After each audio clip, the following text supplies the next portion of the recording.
Shalom, queridos, Deus abençoe a vida de vocês. Romanos capítulo 10, né? Romanos capítulo 10 começa ali, né, falando ali o que mais ou menos foi abordado ali no comecinho do capítulo 9, né, a respeito da salvação de cada judeu, né, levando em consideração o indivíduo, né? E aí nós vamos ver no capítulo 11 Paulo tratando um pouco mais sobre a salvação da nação judaica, né, ou seja, de um povo num geral. E ele cita no versículo 2 a respeito do zelo, né? O zelo para com Deus, tá? E ter zelo para com Deus não é nada ruim, tá? Se a gente ler lá 1 Pedro, capítulo 3, versículo 13, nós vamos ver: quem irá machucá-los se vocês se tornarem zelosos do que é bom? E Deus é bom, né? É claro que esse zelo nem sempre é da forma adequada. Nós vemos Paulo, por exemplo, lá em Atos, no capítulo 7, por exemplo, né, mostrando o zelo para com Deus dele, perseguindo os cristãos, né?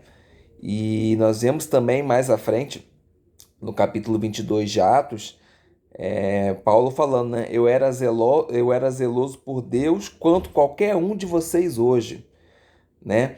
Ou seja, ele está abordando para ali nos judeus que estavam acusando de que ele era tão zeloso para com Deus quanto aqueles que estavam ali acusando ele, né? Ou seja, não é que os caras estavam acusando ele ali e simplesmente isso fazia o fato dele serem zelosos da parte ruim.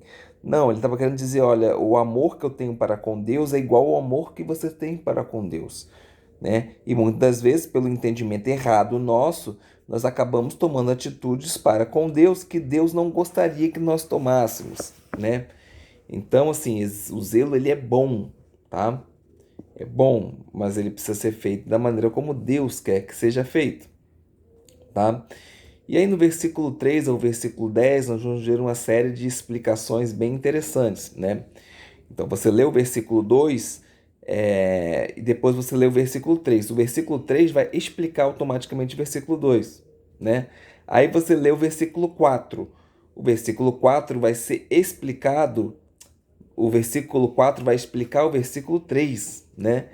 E depois os versículos 5 e 10 vão explicar aí o versículo 4.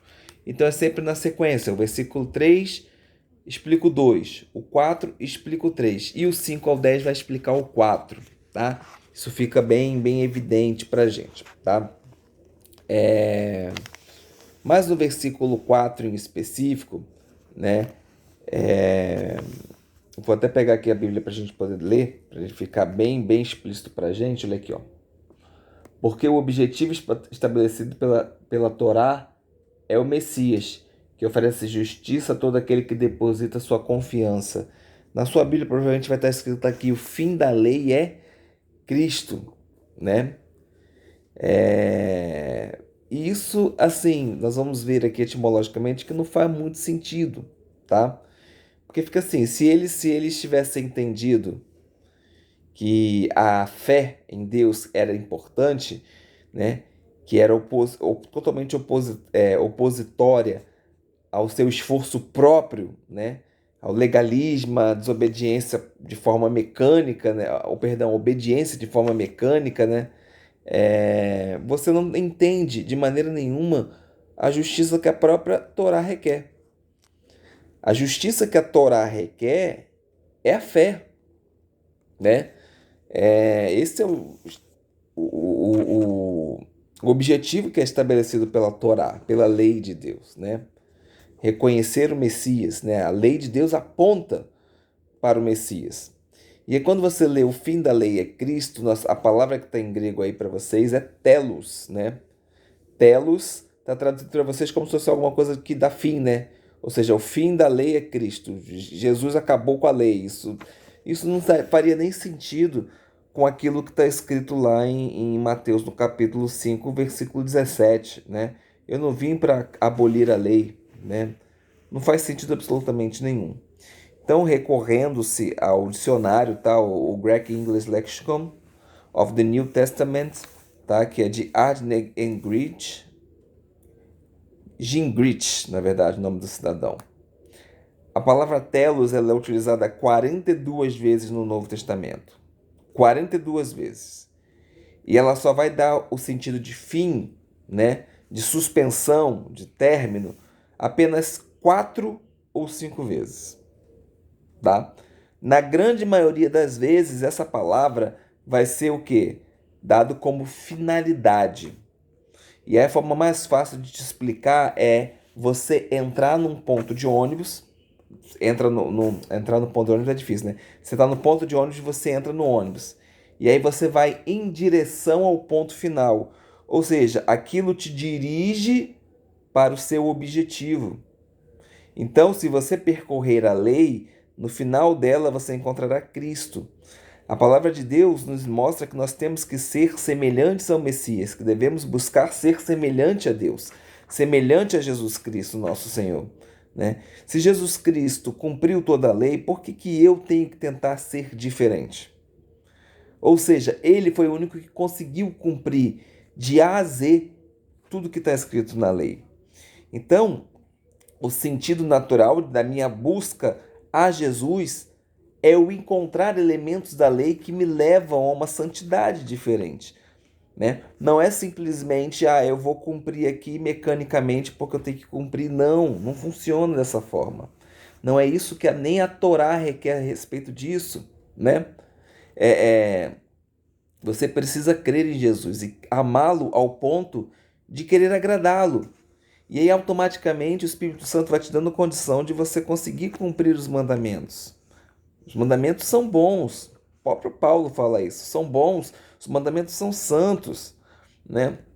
Então, somente crendo em Jesus é que nós poderemos obedecer a Torá, que nós poderemos obedecer a lei, né? Agora, se você crê que Jesus veio e está abolida a lei, ele estaria automaticamente desobedecendo a própria Torá, né? O objetivo da Torá sempre foi o Messias, gente. Sempre foi. Ele sempre apontou para isso. Né? A justiça que a Torá oferece é apontada para o Messias. É baseado na fé. Não é à toa que ele cita Abraão, né? Lá em Gálatas, por exemplo. Ele usa o exemplo de Abraão, que Abraão creu pela fé, né? E aquilo lhe foi imputado como justiça. Você crer no Messias é você crer na justiça que a Torá aponta, né? Então, a Torá também mostra o que é a justiça de Deus, né? Em todos aqueles que depositam a fé em Cristo. Então, isso daí acontece, gente, e é natural até que a gente veja dessa forma, porque se a gente estuda a história da igreja, nós vamos ver o quanto a igreja se esforçou para tirar de dentro dela elementos judaicos e para transformar a sua teologia em algo contrário a isso. Então, hoje, para colocar na cabeça de uma pessoa é muito difícil. É muito difícil dela entender que coisas foram manipuladas com a permissão de Deus, né, para que houvesse esse afastamento, para que num determinado momento, que é agora, que é nessa época, nesse período que nós estamos vivendo, coisas possam começar a ser vistas de forma diferente. Deus começa a abrir os olhos em certas coisas. A gente começa a tirar um pouco o óculos de Roma e começar um pouco a botar o óculos de Jerusalém e começar a ler a Bíblia sem um pensamento antissemita, sem um pensamento antijudaico. E a gente começa a enxergar essas coisas. Porque é necessário agora que nós venhamos a entender isso, porque a gente precisa começar a querer colocar ciúme em Israel. Porque a salvação de Israel depende do ciúme que a gente vai colocar. A gente vai ver isso lá no capítulo 11. Tá? Então a gente precisa entender esse contexto. E aí no versículo 5 até o versículo 10, né, nós vamos ver aqui, né? Porque Moisés escreveu sobre a justiça baseada na Torá. A pessoa que pratica essas coisas obterá vida por intermédio delas, né? Então nesse versículo, Paulo não está simplesmente citando o Antigo Testamento, mas ele vai pegar a própria Torá, porque ele está falando da Torá, né? E então o que ele vai fazer? Ele vai abordar usando os 5 primeiros livros da Bíblia, que é o que formam a Torá, né? Para fazer o quê? Para provar que a justiça baseada na lei, na Torá, não é outra senão a justiça do Messias, né? Baseada na fé. É isso que ele vai fazer citando esses versículos da Torá. Então, o primeiro que ele vai citar aí é o Levítico capítulo 18, versículo 5, né? A pessoa que pratica essas coisas obterá vida por intermédio delas, né? O termo vida aí, ou obter vida, é o mesmo termo no grego utilizado lá em Romanos, no capítulo 8, versículo 12 e 13. Para descrever o quê? O que acontece com o cristão que, pelo Espírito Santo, mata as práticas do corpo, né? Ou seja, o que Paulo está falando aí? Que a Torá e o Espírito Santo oferecem a mesma vida eterna, porque apontam na mesma direção. Não apontam em direções diferentes. É a mesma palavra. Não é à toa que a lei foi dada em Pentecostes e o Espírito Santo desceu sobre o povo em Pentecostes. O mesmo evento, né? Então, nós vemos isso acontecendo aí, e a gente tem que entender que na cabeça judaica de ler a Bíblia, quando você cita um versículo, você tem que levar em consideração todo o contexto da onde isso está levando, né? Da onde que isso está sendo tirado, tá? Então, o que esse versículo menciona, né? Aquilo que Jesus fala lá em Marcos, no capítulo 12, né? Amar a Deus acima de todas as coisas e ao próximo como a você mesmo. Ambos ambos, amar a Deus acima de todas as coisas e amar ao próximo como a ti mesmo. Ambas as situações são baseadas na confiança em Deus. Ambos. Se você pode amar a Deus, né, sem crer nele, fica meio difícil, né? E como é que você pode amar ao seu próximo como a você mesmo, no sentido que a Torá determina, né? Que a lei determina, sem crer que Deus criou vocês dois imagem e semelhança dele. Então não tem como você amar a Deus acima de todas as coisas e ao próximo como a ti mesmo sem crer em Deus. Então ele está usando esse argumento aqui. É isso que ele está tentando nos dizer aqui, tá? Então, Paulo está respaldando aí o argumento de que a obediência da Torá requer fé e não obras, tá? Obras no sentido de legalismo, tá? O versículo 6 e o versículo 8, aqui a gente precisa parar um pouquinho para falar um pouquinho de gramática, tá? Porque, mais uma vez, a gente tem aqui uma visão romana antissemítica da Bíblia, tá? Antissemita é contra o judeu, tá? Nesse sentido, tá? Esse é o significado da palavra.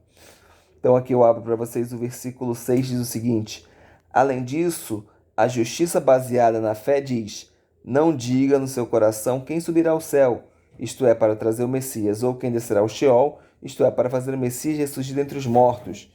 O que então isso quer dizer? A palavra está perto de você, na sua boca e no seu coração, tá?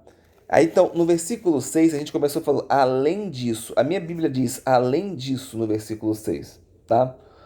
Algumas Bíblias de vocês vão estar escrito mais, ou em contrapartida, tá? No sentido de oposição. Aqui a preposição muda completamente o sentido da frase, tá?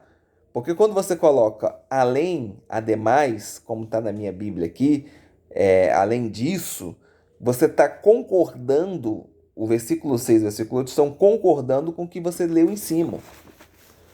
Mas quando você pega mais, aí você já está discordando de tudo aquilo que está escrito em cima, né? Mas aí é uma proposição que vai trabalhar com discordância. Eu vou pegar aqui a minha outra Bíblia e nós vamos ler como está escrito aqui nesta Bíblia, porque provavelmente vai estar mais próximo da versão de vocês. Está escrito aqui assim: mas o modo pelo qual a fé torna alguém justo diz: não diga em seu coração quem subirá ao céu. Tá vendo? Mais. O problema é que essa preposiçãozinha que está aí no grego, que é a preposição de, tá? De, ela tem três significados que podem ser utilizados. O primeiro significado é além disso, ademais. Segundo, mais, ou melhor, ou em contrapartida. Três, mais, mas só se. Esse mais não tem uma condição para acontecer. Gente, Isso dificulta muito a história, tá? É... Por que a gente acredita que o versículo 6 a 8 ele está concordando com o versículo 5, tá? Não é à toa. Nós estamos tendo aqui uma citação de Deuteronômio 30, versículo 11 ao versículo 14, tá?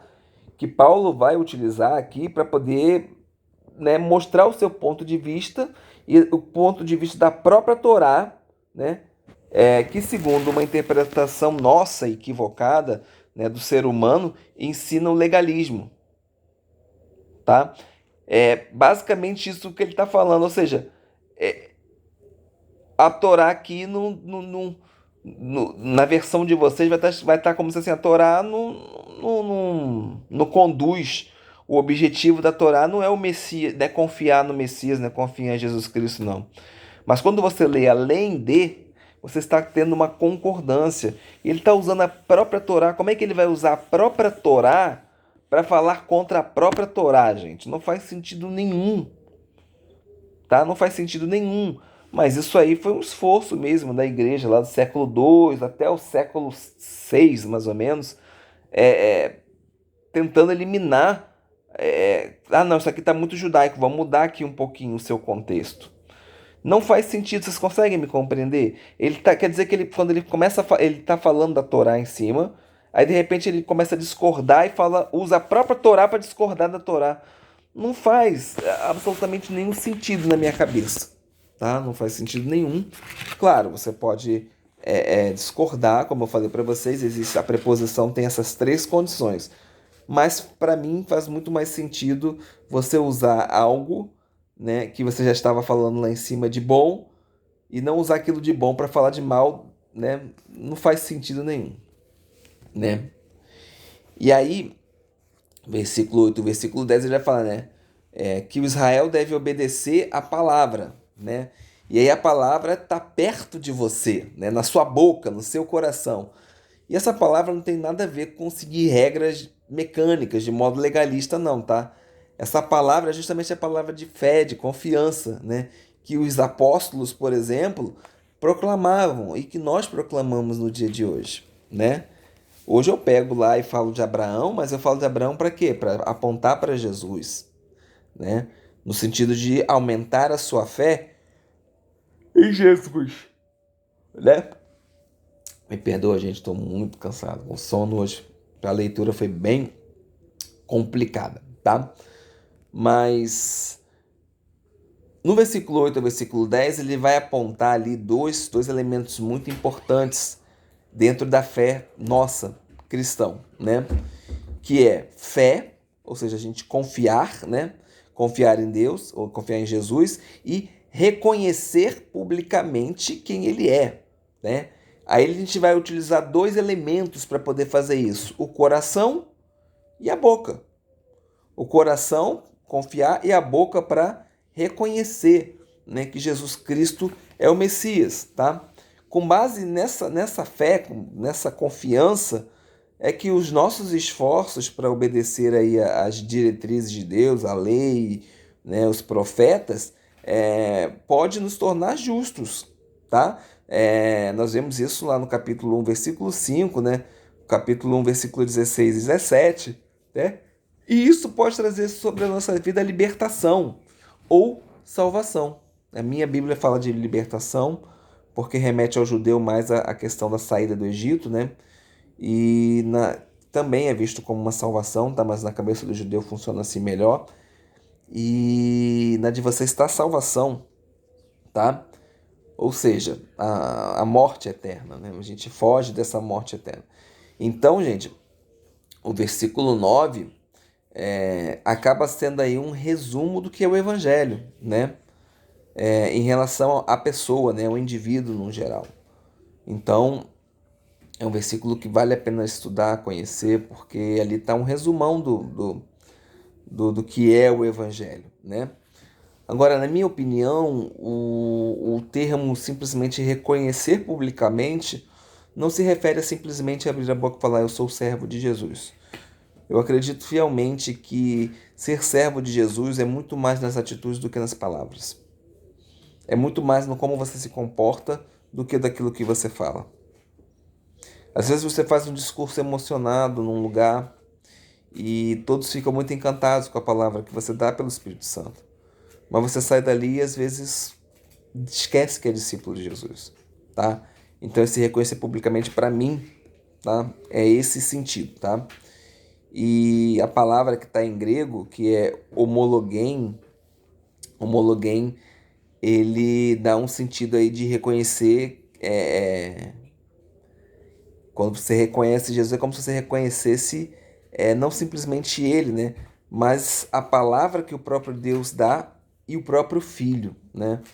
Então, assim, quando eu reconheço publicamente, eu estou dizendo, eu entendo que Deus, o Pai, enviou o seu Filho sobre a terra.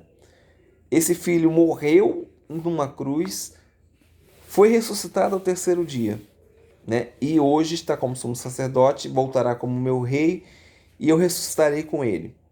Basicamente é isso que a palavra uma palavrinha, né, com tanto sentido, né, que é homologuem no grego.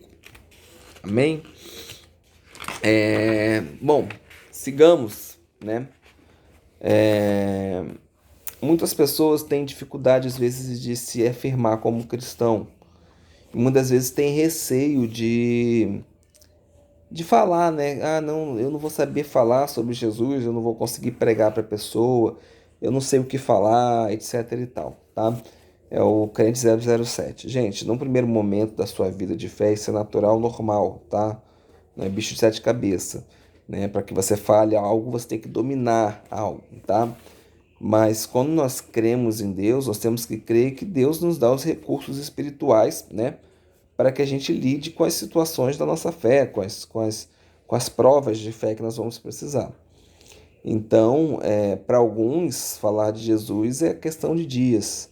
Para outros é de imediato. Para outros pode durar até alguns meses, mas nunca muito longe disso, tá? Não esconda Jesus da sua vida. Amém? E aí nós vamos ver, né, ali mais pelo versículo 10. Já estou com duas Bíblias abertas aqui. Deixa eu ver como está no de vocês.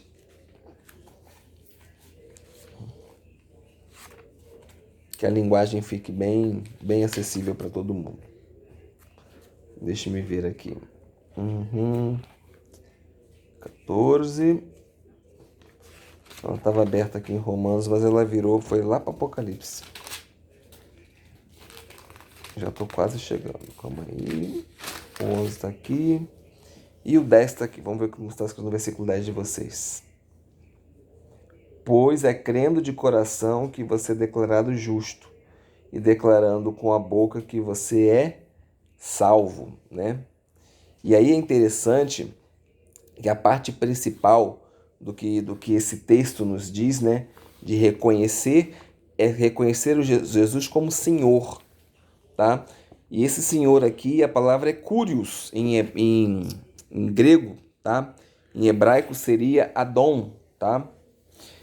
Adon, até onde vem a palavra Adonai, né, que é Senhor, né, no hebraico a gente utiliza no lugar do tetagrama, do nome de Deus, que muitas das vezes é traduzido na Bíblia cristã como Jeová, né, apesar de não existir J no hebraico, tá? Mas esse sentido aqui, gente, é reconhecer Jesus como Adonai, como Senhor, tá? Como Deus, né? Como um homem como o Filho de Deus, é tão complicado isso, é difícil, eu já te expliquei isso milhões de vezes, né? É o Filho de Deus, não é Deus, é o Filho de Deus. Só que o Filho de Deus não tem pecado. Ele saiu de Deus sem pecado e voltou para Deus sem pecado. Ele é a estrutura de Deus, ele faz parte da estrutura de Deus, né? Então ele precisa ser reconhecido como Deus e tem que ser adorado, gente. Jesus é adorado, tá? É natural isso daí. Até no meio dos judeus messiânicos isso é natural. A Bíblia dá essa revelação de adoração ao Messias, né? Tanto é que você vê anjos na Bíblia que não aceitam adoração, mas tem quando ele vem na forma de anjo, não no sentido de emissário, no sentido de aquele que dá o recado, aquele que vem falar, ele aceita a adoração, né? Então, você reconhece a autoridade divina de Jesus, tá? E automaticamente você não conseguirá reconhecer a autoridade divina de Jesus se você não reconhecer que ele ressuscitou, que ele é a primícia dentre os mortos. Então não dá para você fazer uma coisa separada da outra. E ele hoje é sumo sacerdote, Kohen Hagadol, né? Lá no tabernáculo celestial, né? Levando as nossas orações, as nossas súplicas e os nossos perdões ao Senhor, sendo ele mesmo o próprio sacrifício vivo, né? Bom, versículo 14 e versículo 15, Paulo começa a brincadeirinha de colocar os adversários imaginários, né? Ele mesmo faz as perguntas, ele mesmo responde, né? Isso faz parte da cultura judaica, tá? É muito comum isso, tá? E aí a primeira objeção que Paulo irá fazer, vou achar uma posição aqui para não precisar segurar o telefone, acho que assim tá bom, né? Que a gente vai ficando cansado, né? Na mesma posição, tá? Então, olha só, a primeira objeção que Paulo faz é pelo fato dele ter citado Joel, né? Ele vai citar Joel aí no versículo 13, né? E aí a sua posição, né? A posição é a seguinte, olha, do judeu imaginário, né? Olha, aquele versículo sobre invocar o nome de Deus não deve ser aplicado aqui a todos os judeus como você fez, né? A culpa não é nossa se não invocamos o nome de Deus, né? Por meio de Jesus, no caso, né? A culpa não é nossa porque a gente não invocou o nome de Deus por meio de Jesus, né? Ninguém foi enviado para anunciar a nós. Como é que a gente vai, né? Saber disso, né? E essas 4 perguntas que vão sendo feitas aí no decorrer da história, né? São extremamente importantes para que você entenda o contexto que ele está trazendo aqui, né?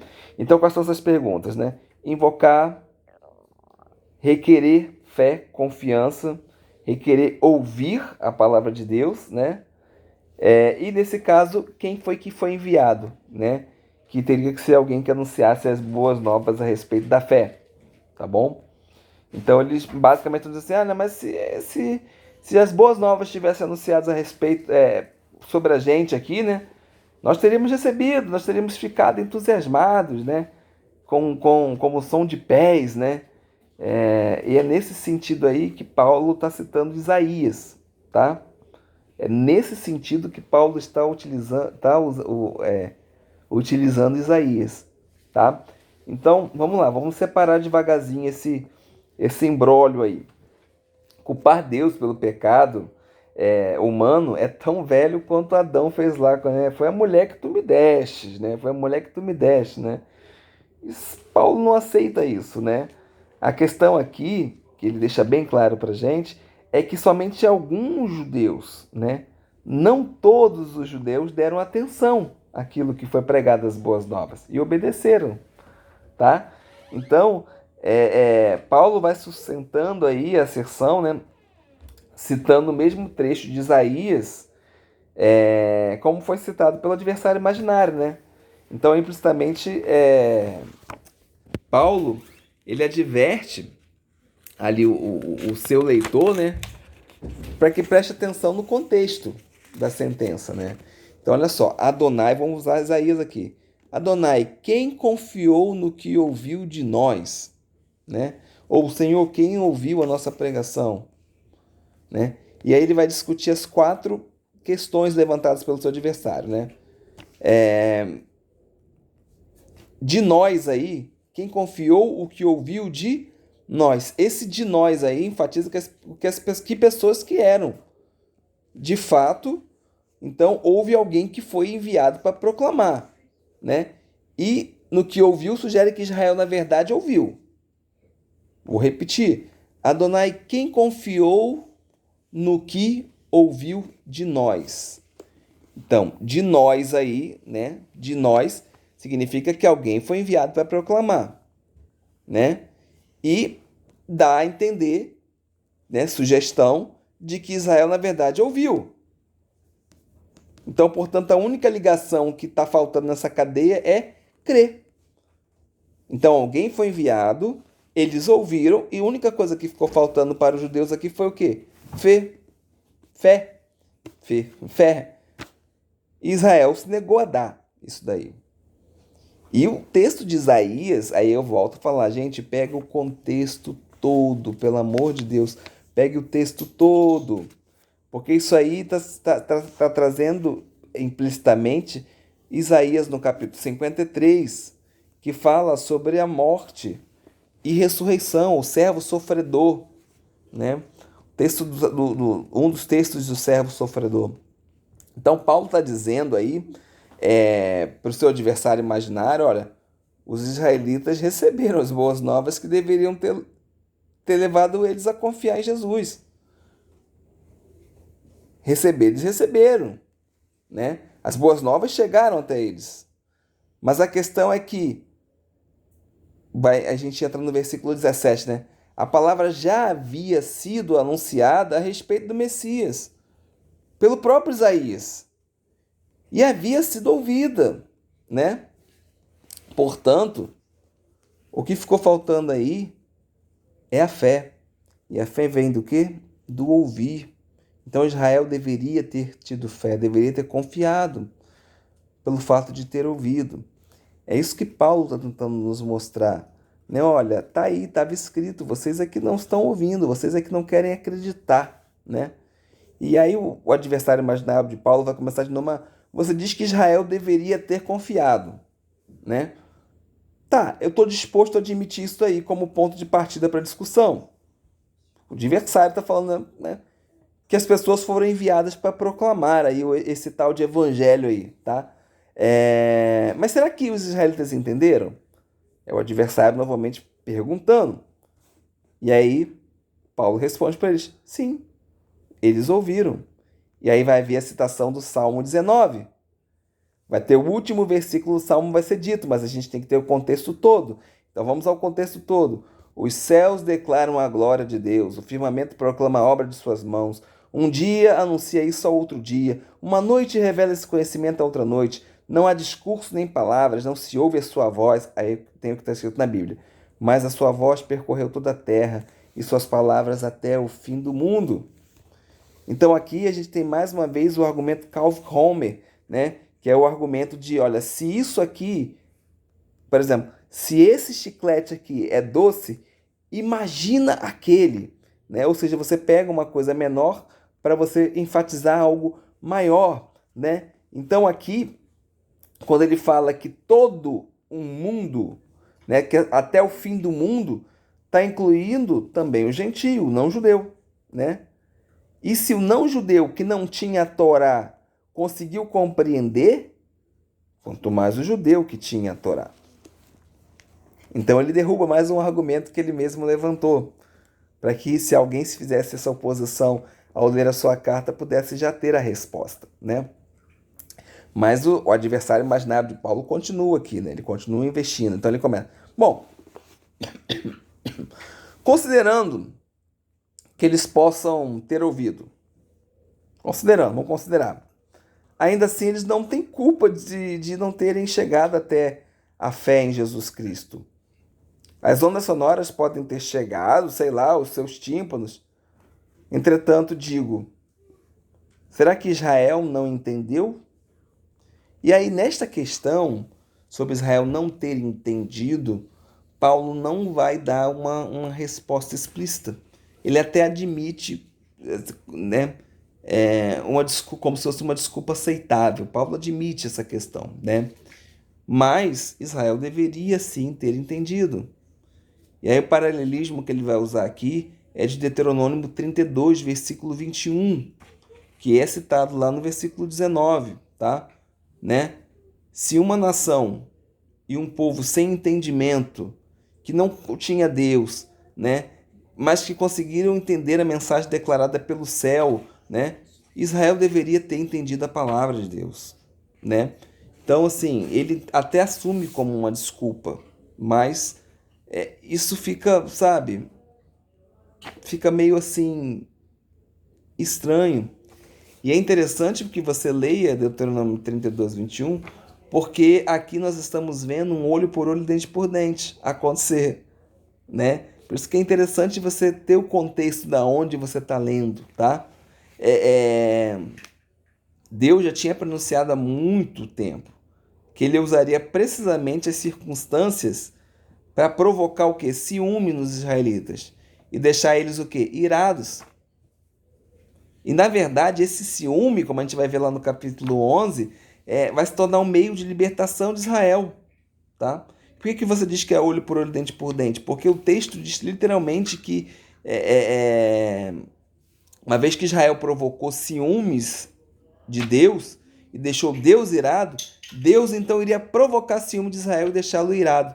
Ou seja, Israel está entregando ciúme e ira, colherá ciúme e ira.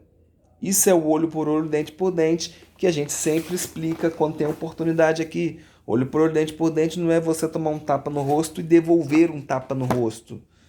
Olho por olho, dente por dente significa, se você tomou um tapa no rosto e levou o seu opositor ao tribunal e provou que o seu opositor cometeu um ato contrário à lei, o juiz que está dando a sentença não pode dar uma sentença menor do que um tapa no rosto. Quer dizer então que o cara vem e arranca um braço seu. Você sobrevive, leva ele no tribunal. Aí quando chegar lá no tribunal, o juiz manda ele deitar, olha, deita de bruços aqui que nós vamos dar 3 tapinhas no seu bumbum porque você cometeu uma coisa muito errada. Então, o princípio de olho por olho, dente por dente é este princípio. Não é o princípio de que você tem que se vingar nas atitudes que você toma. O princípio de olho por olho, dente por dente significa que para que haja justiça, é necessário que pelo menos aquilo que foi tirado de você seja retribuído. E a lei diz, acrescente-se mais. Foi por isso que Jesus sofreu tanto por minha causa, por sua causa. Foi por isso. Exatamente por conta disso. Por causa do olho por olho, dente por dente. Porque aquilo que eu fiz e deveria estar colhendo dentro de mim, ele levou para a cruz do Calvário.